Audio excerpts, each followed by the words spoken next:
कैसा ये इश्क है एपिसोड 14।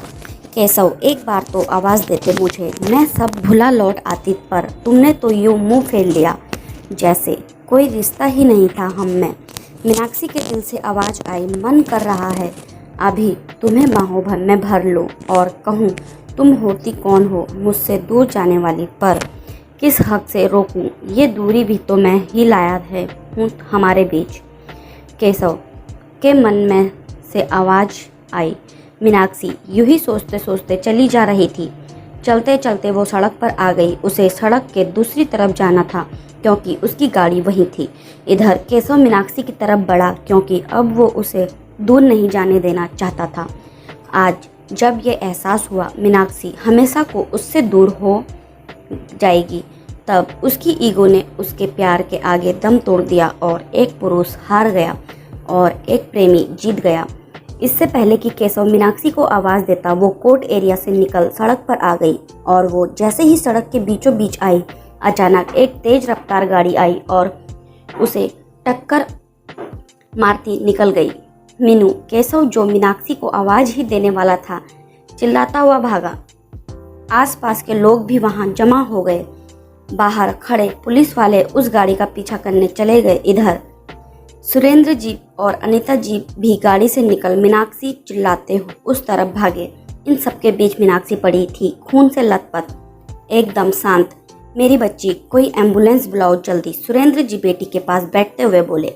मीनू आंखें खोलो मीनू, अरे कोई एम्बुलेंस बुलाओ जल्दी, खून से लथपथ मीनाक्षी का सिर अपनी गोद में रखते हुए केशव चिल्लाया। तब तक अदालत परिसर में खड़ी एम्बुलेंस वहां आ गई और केशव स्ट्रेचर का इंतजार किए बगैर मीनाक्षी को गोद में उठा एम्बुलेंस की तरफ भागा और बहुत एहतियात से उसे एम्बुलेंस में लिटा दिया। तुम अब ये हक खो चुके हो, मेरी बेटी की इस हालत के जिम्मेदार तुम ही हो। जैसे ही केशव एम्बुलेंस में चढ़ने लगा, अनीता जी उसे रोकते हुए बोली, मीनू अभी भी मेरी पत्नी है, अभी कोर्ट ने फाइनल फैसला नहीं सुनाया है। केशव उसकी आंखें आंसुओं से भीगी थी। सुरेंद्र जी ने उसकी आंखों में जाने क्या देखा कि पत्नी को इशारे से चुप रहने को कहा। केशव और अनीता जी एम्बुलेंस में बैठ गए और सुरेंद्र जी ने गाड़ी में बैठ ड्राइवर को गाड़ी एम्बुलेंस के पीछे लगाने को बोल दिया। डॉक्टर मेरी मीनू को देखिए जल्दी। अस्पताल पहुंच स्ट्रेचर के साथ भागता केशव चिल्लाया, ये अस्पताल है। रिसेप्शन पर बैठी नर्स बोली, हाँ पता है अस्पताल है, आप जल्दी से डॉक्टर को बुलाइए, देखिए कितना खून निकल गया है। केशव चिल्लाते हुए बोला और मीनाक्षी के सिर पर हाथ फेरने लगा। तब तक सुरेंद्र जी ने अंदर डॉक्टर से बात की और मीनाक्षी को उपचार के लिए ले जाया गया। केशव को डॉक्टर ने बड़ी मुश्किल से बाहर रोका। मीनाक्षी को उठा एम्बुलेंस तक लाने में केशव खुद खून से भीग गया था। मीनाक्षी के अंदर जाते ही वो बेचैनी से चहल कदमी करने लगा। उसकी लाल आंखें, उसके चेहरे पर चिंता और डर, साथ ही खून से सने कपड़े उसे भयावह और दयनीय बना रहे थे। एक तरफ सुरेंद्र जी और अनीता जी बैठे थे। क्या हाल हो गया मेरी बच्ची का, कुछ महीने पहले कैसी चहकती थी और अब तो हंसना भूल चुकी है। अब तो अनीता जी रोते हुए बोली, सब्र रखो मीनाक्षी की माँ, सब ठीक होगा। सुरेंद्र जी चिंतित थे पर पत्नी को दिलासा दे रहे थे। इधर केशव अतीत की यादें याद कर रहा था, किस तरह वो मीनाक्षी से मिला, कैसे उससे अपनी भावनाएं व्यक्त की, उनकी शादी और फिर वो सब। अपने के व्यवहार को याद कर अब उसे शर्मिंदगी भी हो रही थी।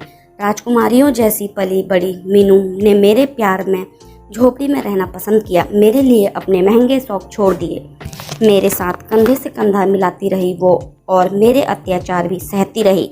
बदले में मैंने क्या दिया उसे, आज जिंदगी मौत से लड़ रही है वो सिर्फ मेरे कारण। केशव खुद से बोला। तभी नर्स बाहर आई तो सुरेंद्र जी लपक कर उसके पास आए। सिस्टर मेरी बेटी कैसी है? सुरेंद्र जी ने पूछा। देखिए अभी कुछ नहीं कहा जा सकता, अभी डॉक्टर ट्रीटमेंट कर रहे हैं, नर्स बोली। अगर मेरी मीनू को कुछ हो गया ना तो आग लगा दूंगा। नर्स बोली, अगर मेरी मीनू को कुछ हो गया ना तो आग लगा दूंगा इस अस्पताल को। केशव रोता हुआ चिल्लाया। केशव शांत रहो, गुस्से से हर बात बिगाड़ देते हो, तब भी खुद ही को नहीं सुधारते।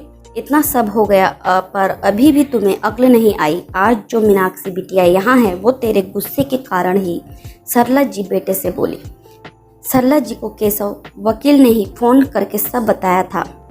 तब वो पति के साथ भागी आई थी अस्पताल। माँ, अगर मैं गुस्सा नहीं करूँगा कभी भी तो मीनू ठीक हो जाएगी।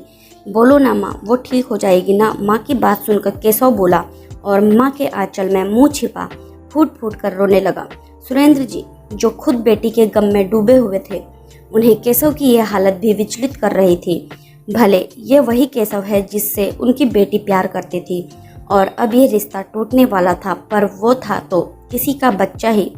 वो भगवान से दुआ करते रहे कि मीनाक्षी जल्दी से ठीक हो जाए। तभी डॉक्टर बाहर आए। डॉक्टर साहब, मीनू कैसी है? केशव ने पूछा। देखिए, हम जो कर सकते थे वो हमने किया, बाकी सब भगवान के हाथ में है। अगर उन्हें 24 घंटे में होश आ गया तो ठीक, वरना तो कोमा में जाने के भी चांस हैं। डॉक्टर बोला। नहीं, अनीता जी ये सुनकर रोती। सुरेंद्र जी उन्हें दिलासा देने लगे। इधर सरला जी और कैलाश जी केशव से भगवान पर भरोसा रखने को कहने लगे। केशव वहां से उठकर अस्पताल परिसर में मंदिर में हाथ जोड़कर खड़ा हो गया। सरला जी और कैलाश जी केशव से भगवान पर भरोसा रखने को कहने लगे। केशव वहां से उठकर अस्पताल परिसर के मंदिर में जाकर हाथ जोड़ खड़ा हो गया। सरला जी बेटे के पीछे जाने को उठी।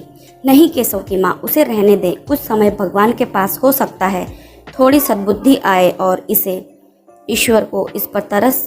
कैलाश जी उन्हें रोकते हुए बोले। भगवान, तुम मुझसे नाराज हो क्योंकि गलत मैं हूँ। मैंने अपने गुस्से में ये सब किया तो सजा भी मुझे मिलनी चाहिए ना। इसमें मीनू और उसके परिवार का कोई दोष नहीं। भगवान, आप मेरी मीनू को ठीक कर दो, मैं खुद को पूरी तरह बदल लूँगा।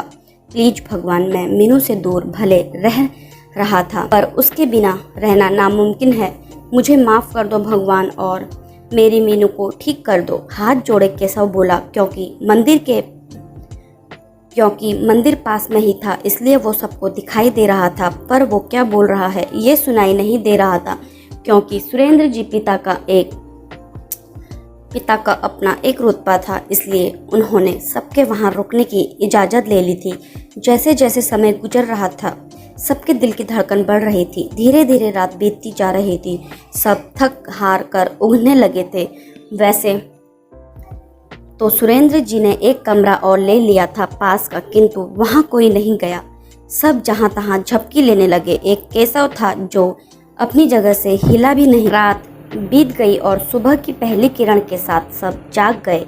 10 घंटे बीत गए पर केशव अपनी जगह से हिला नहीं। सुरेंद्र जी आंखें मलते हुए बोले। वो चाहे जो करे, मुझे अपनी बेटी से मतलब है बस। और 10 घंटे बीत गए, उसे होश नहीं आया। अनीता जी बोली। भगवान पर भरोसा रखो, सब ठीक होगा। सुरेंद्र जी बोले, किंतु उनकी खुद की आंखों में डर था। वो वहां से उठकर मीनाक्षी के कमरे तक आए और वहां बनी छोटी सी खिड़की से बेटी को निहारने लगे। कभी नन्ही सी मीनाक्षी पापा पापा कह उनके गले लग जाती थी और आज निस्तेज सी पड़ी है, जिंदगी मौत से जूझती। कहने को माँ का कलेजा बच्चों के दर्द से फटा जाता है और पिता को कठोर होने की उपाधि मिली है, पर एक पिता ही जानता है वो ऐसी स्थिति में कैसे खुद पर नियंत्रण रखता है, क्योंकि उसे सब कुछ संभालना भी होता है। इस वक्त सुरेंद्र जी भी टूटे हुए थे। उनका मन कर रहा था वो फूट फूट कर रो दे, किंतु वो ऐसा नहीं कर सकते थे। पुरुष जो थे, एक रात में वो मानो 10 साल ज़्यादा उम्र के नज़र आ रहे थे। जो उनके चेहरे पर तेज रहता था वो तो गायब ही हो गया था, क्योंकि जो ये सुरेंद्र जी थे ये कोई बड़े व्यापारी नहीं थे। ये तो एक बेटी के पिता थे, उस बेटी के जो उनके सामने इस दशा में पड़ी थी। तभी उनके कंधे पर किसी ने हाथ रखा और अपने आंसुओं को जल्दी से साफ कर वो पलटे। सुरेंद्र जी, खुद को संभालिए, बिटिया को कुछ नहीं होगा। कैलाश जी ने उन्हें दिलासा दी। कैसे संभालूं कैलाश जी, जिस बेटी का हंसता चेहरा मेरी जिंदगी हुआ करता था, आज वो खुद जिंदगी से लड़ रही है। सुरेंद्र जी भरे गले से बोले। मैं समझ सकता हूँ आपकी मनोदशा, किंतु इस वक्त आपको भाभी जी को भी संभालना है और माधव बेटा को भी, इसलिए आपको मजबूत बनना होगा। कैलाश जी बोले। हम सुरेंद्र जी बस इतना बोले। कैलाश जी उन्हें वहां से हटाकर ले आए और कुर्सी पर बैठा दिया। सभी को इंतजार था डॉक्टर के लौटने का। इस बीच सरला जी केशव के पास भी हो आई, किंतु वो वहाँ से हिले भी नहीं। जानने के लिए अगले भाग का इंतजार कीजिए और हमारे चैनल पर नए हैं तो हमारे चैनल को लाइक शेयर सब्सक्राइब करना ना भूलें। धन्यवाद।